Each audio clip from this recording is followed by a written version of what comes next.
சமீபத்துல இப்போ நிறைய திரைப்படங்கள் ரீலீஸ் ஆயிருக்கு. ஆமா, அப்படி நம்ம இயக்குல ஏதாவது ஒரு படங்கள் வந்து ரீலீஸ் பண்றாங்க. ரெடியா இருக்கு. படையப்பாலாம் ரெடி பண்ணி வச்சிருக்கோம். இதெல்லாம் ஃபுல்லா தட் இஸ் சிஜில இருந்து அதுல இருந்து எல்லாம் மாடர்னா இன்னைக்கு என்னெல்லாம் வேணுமோ அது டால்பி அட்மாஸ், அப்புறம் ஃபிலிம் வந்து இது வந்து பிக்சர் வந்து இன்னைக்கு எல்லாம் மறுபடியும் எல்லாமே எல்லா ஒர்க்குமே புது படத்துக்கு பண்ணுற மாதிரி எல்லாமே பண்ணி படையப்ப வச்சிருக்கு. அது வந்து ப்ரொடியூசர் வந்து ரஜினி சார் தான்.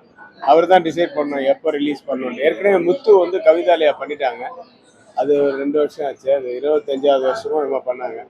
இது படையப்பாவும் 26 வருஷம் ஆயிடுச்சு. இப்போ 99 ஏப்ரல்ல வந்தது. 27 வருஷம் ஆச்சு கிட்டத்தட்ட.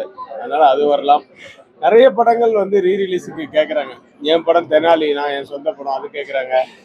அபய்ஷன்மிகி, தெனாலி, பஞ்சதந்திரம், தசாவதாரம் கேட்குறாங்க ரீரிலீஸு. அதுக்கப்புறம் வில்லன், வரலாறு, இந்த மாதிரி ஓடின படங்கள்லாம் இருக்குல்ல. நட்புக்காக சரத்குமாரோட ஒரு 10 படம் பண்ணியிருக்கோம். அந்த படம் நாட்டாமை, பால்டாலி, சேரன் பாண்டியன் இதெல்லாம் கூட ரீரிலீஸ் பண்ணலாம். ஏன்னா இன்னைக்கு வந்து ஒரு கேப் பார்க்கணும். ஆனால் ஏன்னா ஒரு பாபுஷா வந்து அவர் ஜுவல்லரி இது மட்டும் இல்லை, துணிக்கு மட்டும் இல்லை, பட்டு மட்டும் இல்லை, அவங்க தேட்டர்ஸும் வச்சுருக்காங்க. அவங்களுக்கு தெரியும் கரெக்டாக எப்போ ரீரிலீஸ் பண்ணோம், எது கேப்புன்ட்டு. அந்த மாதிரி கேப்பில் பார்த்து பண்ணால் ஓரளவுக்கு கலெக்ஷன் வரும். அது நம்பிக்கை இருக்குது. சொந்த படம் தெனாலியும் நானும் ரெடி பண்ணிட்டு இருக்கேன். பண்ணி முடிச்ச உடனே ரிலீஸ் பண்ணுவோம். இன்னும் நிறைய படங்கள் இருக்குது. ஒரு 25 படம் மேலே இந்த என்னோட வெற்றி படங்கள் இருக்குது. எல்லாமே ரீரிலீஸுக்கு கேட்குறாங்க. பட் எல்லாமே அட்டிட்டு மொத்தமாக கொண்டு வந்து போட முடியாது. ஏன்னா புது படங்கள் வர வேண்டியது இருக்குல்ல. ரீரிலீஸுன்றது ஒரு குறிப்பிட்ட ஆடியன்ஸ் தான். இப்போ ரஜினி ஃபேன்ஸு அப்படின்னா ரஜினி படங்கள், விஜய் ஃபேன்ஸ்னால் விஜய் படங்கள், அஜித் ஃபேன்ஸ் வந்து வில்லன் வரலாறுலாம் கண்டிப்பாக பார்ப்பாங்க. ஸோ அந்த மாதிரி நிறைய படங்கள் இருக்குன்னா அது ஃபேன்ஸே இல்லாமல் பொதுவாக வந்து நாட்டாமை, நட்புக்காக எல்லாம் வந்து எல்லாருக்குமே பிடிக்கிற ஒரு படம்.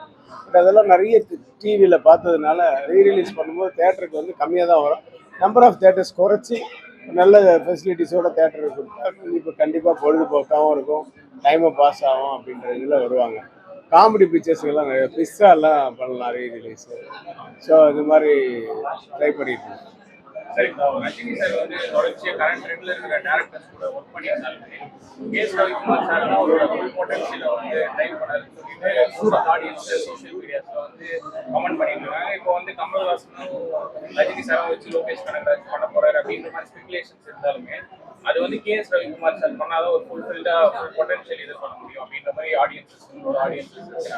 ஆடியன்ஸ் வந்து நிறைய வந்து சொல்றதெல்லாம் போய் ரஜினி சாருக்கும் கமல் சாருக்கும் காதல விழுந்து அவங்க முடிவு எடுக்கிறது தான். அதை தவிர நான் முடிவு எடுக்கிற நிலைமையில இல்லை. நான் இப்போ நிறைய படங்கள் நடிச்சுட்டு இருக்கேன். இப்போ ஜெயம் ரவி படம், அப்புறம் தனுஷ் படம், அப்புறம் அங்கே டெபுட்டி சிஎம்மாக இருக்கிற தெலுங்குல பவன் கல்யாண் படம், அது இல்லாமல் இன்னும் நிறைய ஒரு 5-6 படம் நடிச்சிட்டு இருக்கேன்.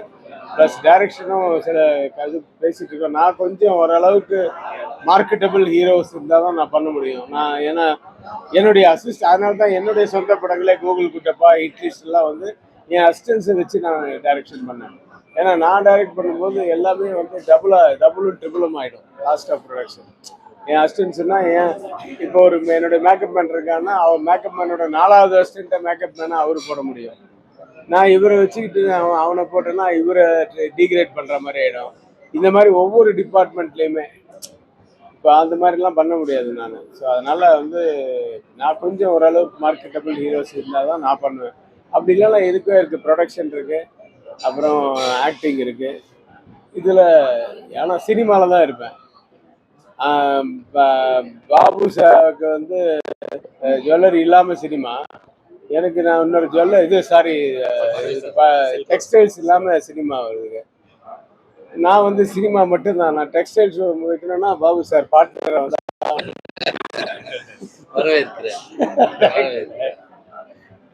இவங்கெல்லாம் வந்து பாருங்கன்னா நிறைய பிஸ்னஸ் இவங்களுக்கு இருக்கு. என் ஃப்ரெண்ட்ஸுக்கு வந்து அவங்க பைக் பிஸ்னஸ் இருக்கு, கார்மெண்ட்ஸ் இருக்கு, இப்போ ரெஸ்டாரண்ட் ஓப்பன் பண்ணியிருக்காங்க. இது மாதிரி நிறைய பிஸ்னஸ் இருக்கு. அதை பார்த்துக்கிறதுக்கும் ஆட்கள் இருக்கு. அதுதான் ரொம்ப நம்பிக்கையான ஆட்களாக இருக்கணும். அதுவும் இவங்கெல்லாம் வந்து டீ டோட்டலர்ஸு, எந்த பழக்கமும் இல்லை. அதனால இவங்களால ஒழுங்கா வந்து எல்லாத்தையுமே பாதுகாக்க முடியும், நிர்மாணிக்க முடியும். அந்த மாதிரி ஆட்கள் வேணும். இப்படி இருக்காங்க, என்கிட்டயும் இருக்காங்க, நிறைய அசிஸ்டன்ஸ் இருக்காங்க, இல்ல ஃபேமிலிஸ் இருக்காங்க. சரி ரீசெண்ட் டைம்ஸ்ல வந்து மிக்சட் ரிவ்யூஸ் வந்து அதிகமா வந்துட்டு இருக்கு. அதனால வந்து எதை பத்தி? படத்தை பத்தி எந்த படத்தை பத்தி? releases இப்போ கூலியா இருக்கு கூலி கூட வந்து மிக்சட் ரிவ்யூ எந்த படத்துக்கு மிக்சட் ரிவ்யூ வரல? ரொம்ப கம்மி. இப்பெல்லாம் மிக்சட் ரிவ்யூஸ் இல்லாம வர்ற படங்கள் வந்து ரொம்ப கம்மி. காரணம் வந்து எந்த காலத்துலயுமே, அந்த காலத்துல நாட்டாமையே பிடிக்காதவங்களும் இருந்திருக்காங்க. ஆனா அவங்க எல்லாம் பேசல பப்ளிக்ல. இப்போ எல்லாரும் பேசுறதுனால நமக்கு அப்படி தெரியுது. ஆனா நீங்க இப்ப அவர் வந்து கூலி வந்து ரிலீஸ் பண்ணியிருக்காரு, நீ என்ன மிக்சட் ரிவ்யூ இருக்குதுன்றது அவருக்கும் ஒத்துக்கிறாரு. ஆனா கலெக்ஷன் எப்படி இருக்குன்னு கேளுங்க. அவர் கலெக்ஷன் தானே மெயின். கலெக்ஷன் வந்தாவே அது வந்து பெரிய படம் அது. ஸோ அது மாதிரி கலெக்ஷன் சூப்பராக இருக்கு. முன்னதான் மிக்சட் ரிவ்யூ இருந்தாலும், ரிவ்யூஸ் ஒரு பக்கம் இருந்தாலும் அது கொஞ்சம் தான் பாதிக்கும். அதை மீறி ஜனங்கள் உள்ளே வந்துட்டாங்கன்னா மவுத் ஸ்டாக் வச்சு தான் ஒரு படம் வந்து பெரிய வெற்றி அடைகிறதும், சுமாரான வெற்றி அடைகிறதும், தோல்வி அடைகிறதும் எல்லாமே காரணம் வந்து மக்களுடைய வாய்மொழி ரிவ்யூஸ் தான். நீங்கள் எவ்வளோ ரிவ்யூஸ் போட்டாலும் சூப்பராக இருக்குன்னெல்லாம் நிறைய படங்கள் நீங்களே பார்த்துருப்பீங்க. இந்த படம் பிரமாமா இருக்கு, இது ஆஸ்கார் வின் பண்ணும், அது ஒன்று அது ஒன்று. தேட்டருக்கு வந்தால் 2 நாளில் எடுத்துருவாங்க. அது அவருக்கு தெரியும் நல்லா எவ்வளோ ஆடியன்ஸ் இருக்காங்க அப்படின்ட்டு. ஸோ அது நம்ம கையில் இல்லை. மக்களுக்கு வந்து எது பிடிக்குதுன்னு நமக்கு தெரியவே தெரியாது. அந்த ஓரளவுக்கு தான் நம்ம கணிக்க முடியும். இப்போ நான் கூட படம் எடுக்கிறேன்னா அது மக்கள் point of view, audience point of view தான் ஒரு கதையை செலக்ட் பண்ணுறோம், ஸ்க்ரீன் ப்ளே பண்ணுறோம், டைலாக் எழுதுகிறோம், அப்புறமா ஷூட்டிங் பண்ணுறோம், போஸ்ட் ப்ரொடக்ஷன் பண்ணுறோம், பார்க்குறோம். ஒரு தடவைக்கு 100 தடவை பார்க்குறோம். இப்போ நமக்கு இல்லாத ஒரு அறிவு வந்து பொதுமக்களுக்கு இருக்கும். அது ஏன்னா நம்மளே இன்வால்வ் ஆனதுனால, புரியுதுங்களா? அது இன்வால்வ் ஆனதுனால அது பெருசாக நமக்கு அந்த குறைகள் தெரியாது. அது பப்ளிக் கிட்ட வந்ததுக்கு அப்புறம் தான் தெரியும். அதனால தான் இந்த டிஃப்ரென்ஸ் எல்லாம்.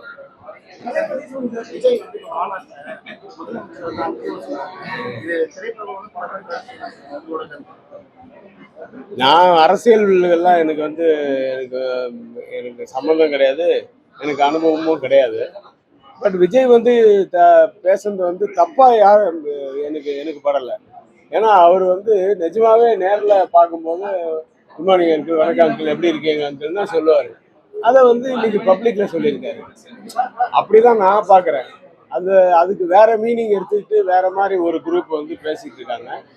அது வந்து அவங்களுக்கெல்லாம் நான் சொல்றேன், அதை விடுங்க. மற்றபடி நாட்டுக்கு என்ன நல்லதோ அதை எப்படி பண்ணணுமோ அதை பண்ணா ஓகே. அது யாரா இருந்தாலும் சரி, இல்லையா? எனக்கு வந்து அவர் வந்து நானே வந்து அதே ரெட் ஜெயண்ட்டுக்கு வந்து 2 படம் பண்ணியிருக்கேன். ஆதவன் பண்ணியிருக்கேன், இது மன்மத நம்ம பண்ணியிருக்கேன். அந்த டயத்துலலாம் வந்து ஸ்டாலின் சார் வந்து அப்போ டெப்யூட்டி சிஎம்மாக இருந்தார். அவர் வந்து படம் பார்ப்பாரு. நான் நிறைய தடவை மீட் பண்ணியிருக்கேன், அவங்க வீட்டுக்கு நிறைய தடவை போயிருக்கேன். நானே வணக்கம் அங்கிள் தான் சொல்லுவேன், ஆண்டி எப்படி இருக்கீங்கன்னு தான் சொல்லுவாங்க அவங்க. அது வந்து தப்பான வார்த்தையே கிடையாது. அது வந்து தப்பான வார்த்தை கிடையாது. அவர் வந்து கொஞ்சம் கமர்ஷியலைஸ் பண்ணி அது பேசுறதுக்கு, ஏன்னா அவங்களோட ஆடியன்ஸ் இருக்காங்க அங்கே. ஃபுல்லாக ஜனங்க பூரா அவருடைய ஆடியன்ஸ், அவருடைய கூட்டம். அந்த கூட்டத்தை ஜாலி பண்ணுறதுக்காக அப்படி பேசியிருக்கலாம். அப்படி பேசுனதா தான் நான் நினைக்கிறேன். அவர் வந்து தப்பாக ஒருத்தருக்கு குறை சொல்லணும்னு, அது குறை சொல்கிற வார்த்தையே கிடையாது. இப்போ நான் இவர் அங்கிள் தான் கூப்பிடுவேன், பாபு அங்கிள் அப்படி தான் கூப்பிடுவேன். அது என்ன தப்பு இருக்கு? அதில் ஒன்றும் தப்பு கிடையாது. தமிழில் மாமான்னு கூப்பிட்டா வேணா ஒரு தப்பாயிடும், அப்படி அவர் கூப்பிடலையே. Thank you very much.